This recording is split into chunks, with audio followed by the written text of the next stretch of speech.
Hi, my name is Delmarshae Walker. Welcome back to my channel. I hope everyone is doing great today. I want to talk about the situation that's going on between Haiti and the Dominican Republic, and with the United States, saying to its people, if you're traveling to the Dominican Republic, you may want to be careful, because if you don't have your proper ID, your visa on you, you can get held because you may be mistaken to be Haitian. So with all the violence that's going on in Haiti, a lot of those people are trying to get across the border over to Dominican Republic, and they don't want that, so they're making sure they're securing their borders, as well as transferring the Haitians back from the Dominican over back to Haiti. And so when you look at the situation, it's one island, the island of Hispaniola, that's divided, and it's one side of the island is very poor. The people don't have a good infrastructure when it comes to just basic needs and necessity. And then you have on the other side of the island, the Dominican Republic. The land is very rich, the soil is rich, they have tourism, people are constantly traveling there. So it's like they're polar opposite. One side of the island is very rich, and it has tourism, it's making money. And the other side, people are scared to travel there because of the things that's going on and the things that you're hearing in the news about Haiti. But I want to first show a video that kind of explains what happened to the island of the Hispaniola and how it ended up getting divided. And it also speaks on the situation with people, even some people that have birth certificate, saying that even though they're Haitian, they was born on the Dominican side, so they should be allowed to stay. But it also kind of speaks on why those people are still being deported, even showing birth certificate, even with their children having birth certificate, and stating that they're considered to be Dominican. So I want to go ahead and share that video. I'm driving on the road that separates Haiti from the Dominican Republic. Right here. It's the border that divides two very different countries.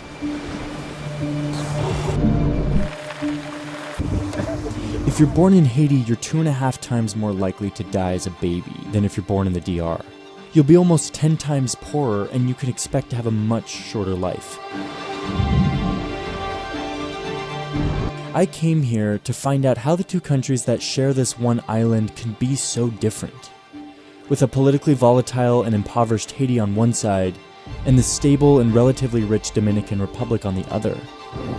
There are a few key things that explain how this island produced two very different countries. But if you want to get at the very root of it, you have to go back to when this island was owned by two European powers, France and Spain. This island is actually the first place that Christopher Columbus set up a colony in the New World on his first voyage back in the 1490s. France wanted a piece of this island because it was rich in resources like sugar and coffee.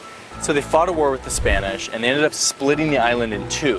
One side would be the Spanish colony of Santo Domingo, and the other side would be the French colony with the same name, Saint-Domingue, just in French. And that is the most important part of understanding this whole thing, is how these imperial powers treated their colonial possessions.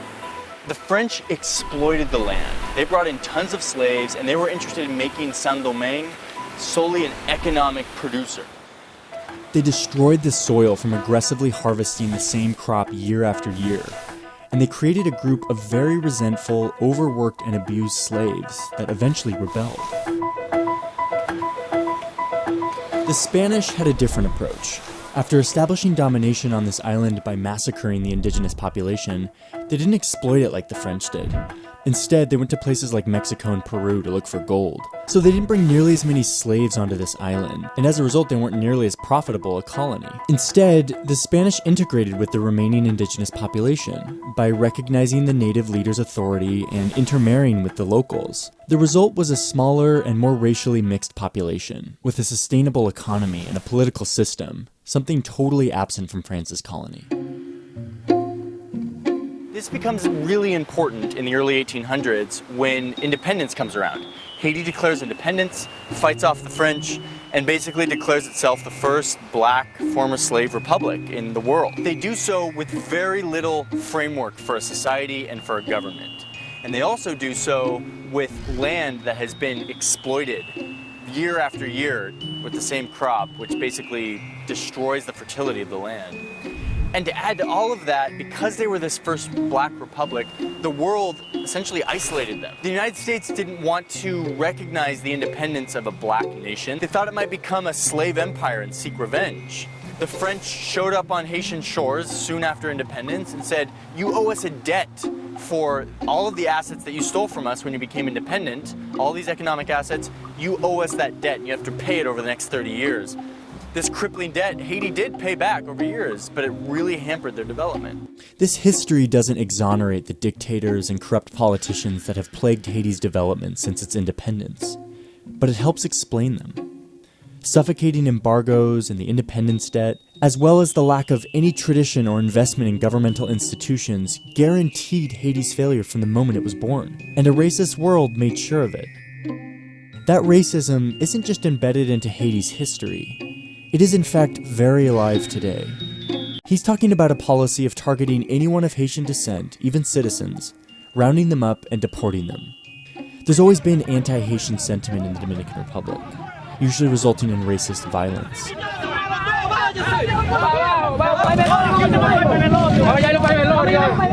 But since 2010, that sentiment has been seeping into legislation.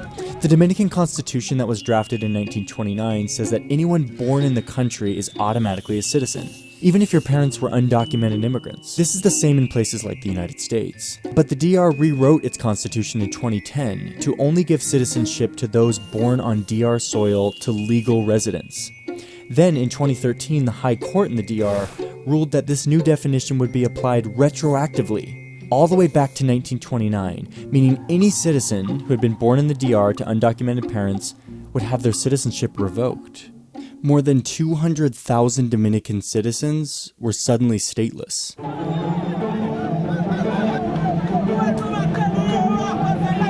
It is clearly an illegal act, it is an immoral act, it is a racist act by the Dominican government, and it's happening because these people are black. Entonces, si nacen aquí, ¿ya son ciudadanos? No así ahora. Antes era así. Ahora se registran en un libro de extranjero. Dominican law said that if these stateless people wanted to stay in the DR, they would have to go to a government office and put their name on this foreigner registry. The government gave these people 1 year to either get their name on the registry or face deportation. Over 55,000 have been officially deported since the June 2015 deadline. The UN estimates that 128,000 people have voluntarily fled to Haiti, a country many of them have never lived in. Some came here to this camp on the border. Okay, so you can see with that situation, even though they're deporting the people, it's not all about just the law itself. A lot of it does have to do with skin color. It does have to do with them being Haitian, them being a darker skin color, that they're being treated the way they are being treated in the Dominican. And they just want to go ahead and kind of make sure they get back over on the other side of the border. And also, I do have notes. And also, part of that reason why they're so eager to get them back over is because of the situation that's going on in Haiti. You know, if you remember back in July 7th of 2021, their president, Jovenel Moïse, I'm sorry if I'm pronouncing the name wrong, he was assassinated. And so after he became assassinated, even though they had a prime minister, Ari Henry, who took over, they still have gangs over there, and a lot of those gangs, one of the gangs name is the I think it's the G9, and that's one of the gangs over there. So with everything going on over in Port-au-Prince, it's a lot of chaos. It's a lot of you know, people don't have jobs, people don't have money. So they're trying to leave Haiti. And some are, going across the border to Dominican. The more people go over there, it kind of messes up the look of the Dominican. It messes with their tourism because it's like they don't want that to be seen. So that's why they're trying to make sure they get the people back over across the border. Everything isn't just one, they try to make it look one way on the news. It isn't. And part of the problems they have with the new prime minister, Ari Henry, a lot of people feel, well, let me kind of go back. Some people feel that the reason that the president of Haiti got killed was due to him finding out that there was corruption in the police department, corruption in other departments of the government, and they was allowing drugs to come into Haiti. They had an airport and everything that they was having drugs, cocaine shipped to. And so they were saying that he got information, he got names, and he was going to turn that information over to the US. And so when they found out that he was going to do that, they then turned around and had him killed. And they're saying one of the people was the new prime minister that had that done. And so one of the gang members, his name is Jimmy Barbecue Cesar, and he's the head of G9. And it was like different gangs, and he kind of got it was like 9 different gangs, and he kind of got them all together. And so he's over there kind of fighting against the government because he's saying that the government is just basically, they just want the money. They don't care about the people. He's coming up saying that he's speaking for the people. He wants a better infrastructure. He wants school. He wants job. He wants food. He wants medical care. This is all the things that he wants for the country. Jimmy Cherizier is the leader and spokesperson of Haiti's revolutionary forces of the G9 family and allies, or FRG9. For 6.5 weeks, he and his men blockaded Port-au-Prince's Vareux fuel terminal, facing off against Haitian National Police forces. Cherizier, known by his nickname Barbecue, is the #1 target of the United States and Haitian elite. Today, November 6th, he's going to hold a press conference on recent events. He enters the neighborhood of La Saline, where the US framed him for a massacre that never happened. With no bodyguards, he greets people along the way.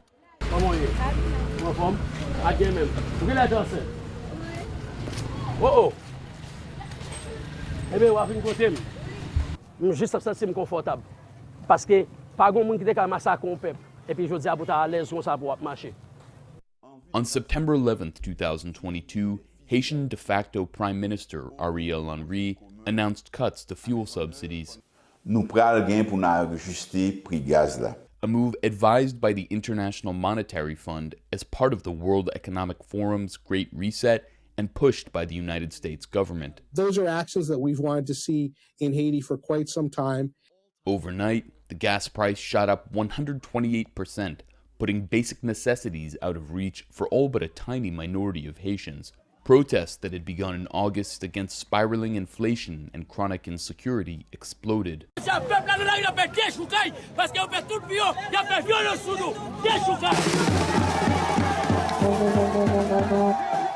The masses took to the streets and on September 14th erected blockades. Days later, on September 19th, as the Henry regime remained obstinate, Cherizier and the FRG9 joined the nationwide mobilization, blockading the Vareux fuel terminal, one of 3 ports in the capital city that receives energy shipments. Their demand was that of the masses, that Henry roll back the hikes or resign. Still, Henry kept the price hikes in place and appealed for foreign intervention. Comportement irresponsable et criminel moun sa yo créer une crise humanitaire. Nous pas jamais ouais, nous pas jamais vivre sous la terre d'Haïti et qui menace encore souveraineté pays papa Dessalines là. M'a demandé toute communauté internationale là. Tout pays amis Haïti yo pour porter coller avec nous et aider nous combattre crise humanité ça. For 45 days, Cherizier and the FRG-9 battled the Haitian National Police, maintaining the blockade on the terminal. Force révolutionnaire, chef de famille allié. Et nous mouvement, arrière nous dans monde nous-mêmes. Et puis papa ici camper des barricades nous. Meanwhile, Washington sought to build international support at the United Nations for a military invasion to dislodge the FRG-9. On October 21st, the UN Security Council enacted sanctions against Cherizier. The draft resolution specifically lists Jimmy Cherizier, also known as Barbecue, as the subject of such sanctions. He is directly responsible for the devastating fuel shortage that is crippling the country. And so, because of that dilemma, you know, the people that are suffering are just the basic, the regular citizens of Haiti. They're the ones that's really suffering. With the new prime minister, a lot of people feel that he's a puppet of the United States, and they don't want that. Haiti just want to be a democratic nation, but they want to be able to vote who they want in as their president, or, you know, any part of the government, and with the police department and stuff like that. They want to be able to vote that in. They feel if anyone else come in, because if you look at the past, other people have been coming in saying they're coming there to help Haiti. In reality, they did not come there to help Haiti. You know, they were saying it's for humanitarian reasons. Right now, the United States want to go and put boots on the ground in Haiti, but they technically don't want to do it themselves. So what they're trying to do is convince the UN, and the United Nations Security Council is made up of China, France, Russia, United Kingdom, and United States. So because we can really technically just go over there ourselves or have military sent over there. But because of the ramification of what could happen, the United States really don't want to do that. So they're trying to get the UN, you know, to go over there, and the person they want to get rid of is Jimmy, because they're saying that he's causing all the problem. They're saying the case of the people getting sick with malaria is because of him. The food shortage is because of him. The gas shortage is because of him. So if we do go over there, or the United Nations or whoever could put boots on the ground in Haiti, is basically to be done to get rid of him, to get rid of Jimmy Barbecue, as they call him. And so during the UN meeting, Russia and China was like, no, we don't want that. They voted against it. So now the United States is kind of pissed off because they still want boots on the ground. And they're saying it's for humanitarian reasons. But at the same time, being in the United States, yes, I love America. I don't want to be in any other country. But at the same time, I know not to trust the government. I know that everything they're saying they're doing for face value, as far as, yeah, we're coming to help, isn't necessarily true. And if they're already saying that, because they're saying that they want to ensure that they have their, you know, someone who's going to be on the United States side sitting in a power position in Haiti. And that's definitely not what Haiti wants. And they want to, like I said, you know, it's a young country, because a lot of the people in Haiti are young people. And so it's still a young country, but they still want to be able to say, this is who we want in power. This is who we want to represent ourselves. And so it's kind of, because it's like you're not really getting all the news, and then the news you're getting, you don't know if you can believe it or not. Because with Jimmy, I don't know if he's really a rebel, or if he's really there to help them, you know, to help the people. If the United States go over there and get rid of the gangs, will that give the people a better opportunity to vote for who they truly want in there? So it's like, is Jimmy a rebel or a revolutionary? You know, is he there to help them or he's there to hurt them? And I know if the United States go over there, they're not just going over there out of the goodness of their heart. You know, I already know that. So it's like, it's kind of hard to say what you want for Haiti, because, you know, the only people who know what they truly want is the people they're not asking. And that's the citizens of Haiti, the people who's living there, the people who have to deal with everything they're dealing with. They're the ones they should be sitting down asking, exactly what is it that y'all want? Exactly what is it that we can do to help? Exactly what type of help do you want from us? Because I do want Haiti to be an independent country, to be a democratic country, because there's no reason that they should not have the same wealth as the other side of the island, as the Dominican. Once they get their infrastructure set up, once they learn how to farm the land so it can produce crops, it can become, you know, they need trees. Just like when hurricanes come through there, they're getting very devastated by the hurricanes because there's no trees on that side of the island. And part of having trees is to buffer the winds, to help slow the winds down. So by the time they do hit landfall, they're not as strong. So if you don't have the trees there to buffer that, you're going to experience a lot of damage once the hurricane hits. So it's like just basic things like that, you know, something simple like that. That's the kind of stuff they need to make the island better, to make the island safer, to make the island more productive. They need trees. They need to be able to farm the land. They need a better infrastructure when it comes to housing, electricity, sewage, and all that stuff. So they can, if they choose to, put up hotels and make it a tourist destination. So when the people sit there and look at the island of Hispaniola, they can then say, do I want to travel to the Dominican side or do I want to go to Haiti side? And then they don't have to worry about trying to cross the border to Dominican, because they will be set on their side, you know, of the island.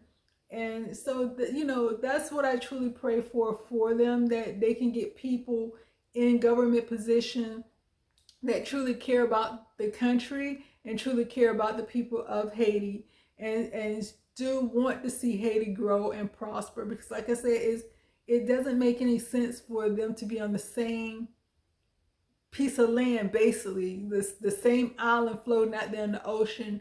And one side of the island, people go there, people, you know, make plans and make memories. And on the other side is devastation, it's destruction, it's heartache, it's pain. It shouldn't be like that. So like I said, it's hard for me to be here in America to say what exactly needs to happen, as far as do they need to send troops over there? What's going on with the gangs? Because like I said, I'm not there. I really don't know who's the good guy, who's the bad guy. And I know no matter who go over there, they're not just going there for the sake of humanitarian reason. They're going to want to get something out of the deal as well. But that's basically all I want to talk to you about. That's all I want to share with you, and kind of shine the light on that situation with Haiti.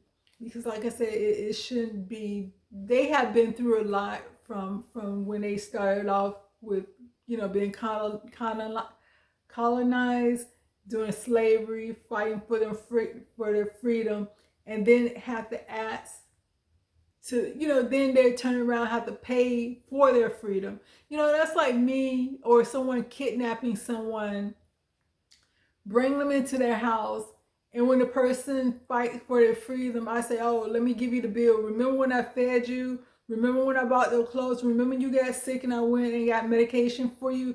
But it's like, didn't you kidnap me? But now I have to pay you for all this out-of-pocket expense to keep me kidnapped? And that's how I feel about the situation with Haiti. It's like they were slaves. They fought for their freedom. Then you're going to turn around and say, oh, you owe us? What about all that free labor y'all got from them? Don't y'all owe them?